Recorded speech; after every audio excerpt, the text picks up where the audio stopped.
est le salut de l'humanité. Travaillons, frères et sœurs, travaillons pas de paresse. L'homme qui ne travaille pas pour le rendre. 1er mai 2025 au Bénin.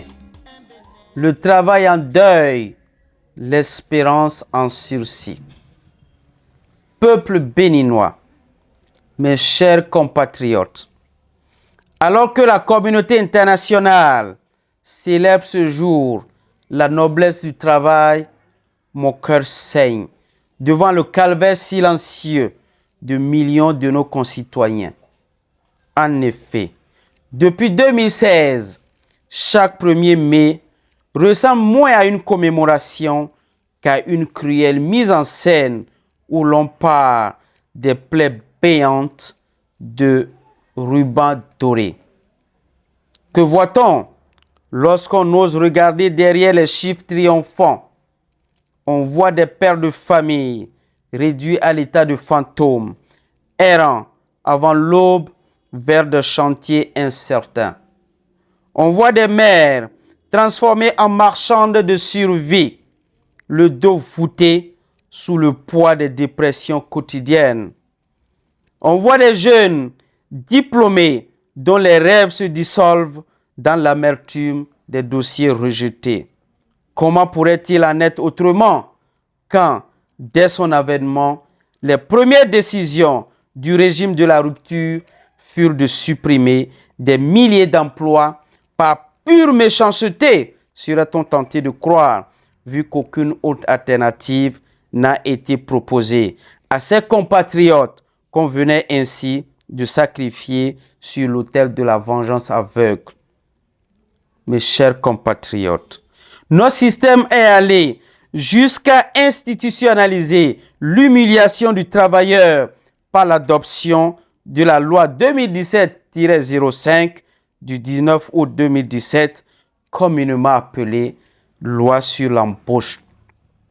Une loi qui a achevé de réduire à l'esclavage tous les travailleurs du pays, qu'ils soient du public ou du privé. Une loi qui accorde tous les pouvoirs et qui offre toutes les commodités à l'employeur tout en chosifiant l'employé. De plus, la masse paysanne est brimée dans des réformes génocidaires pendant que des gens qui ne pourraient même pas reconnaître un pied de soja au champ s'enrichissent royalement sur son dos. L'instituteur forme des générations dans des classes délabrées et dépourvues de mobilier. L'infirmière joue à la devinette en diagnostic et pénurie, faute de minimum pour travailler.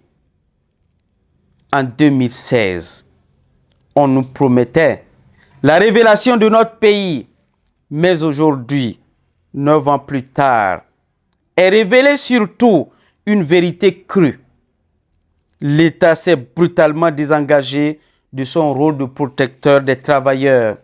Le dialogue social n'est plus qu'un théâtre d'ombre.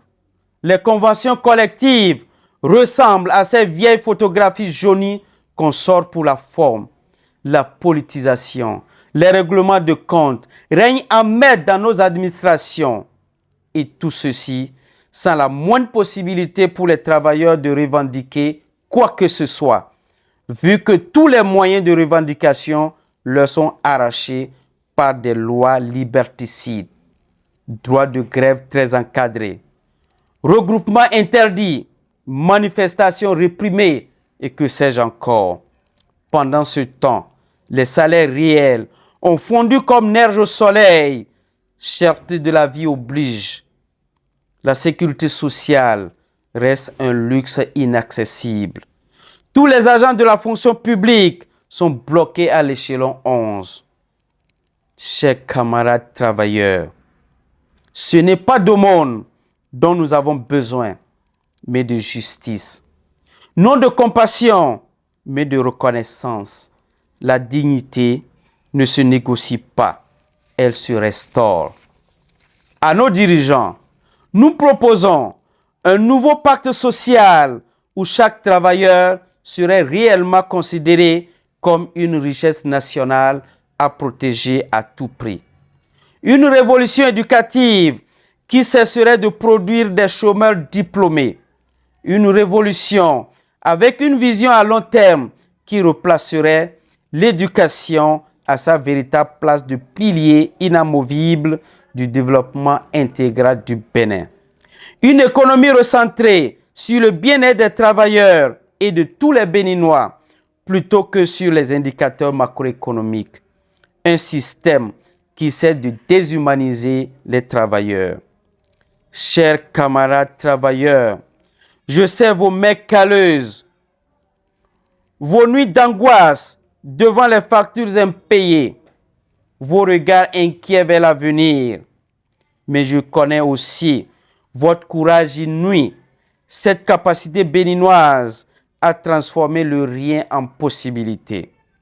Dès ce 1er mai 2025, engageons-nous à faire de notre pays un havre de dignité laborieuse, à exiger non pas des privilèges, mais simplement ce qui est juste, à bâtir ensemble un Bénin où travailler ne rime plus avec souffrir, car le travail n'est pas une malédiction, il est l'expression la plus noble de notre humanité commune. À vous tous, ouvriers, petits commerçants, artisans, employés subalternes, reprenons ensemble ce qui nous a été volé, notre fierté. Et cela doit absolument passer par une lutte commune et franche, car seule la lutte libère. Vive le travailleur béninois, vive la justice au travail. Je vous remercie.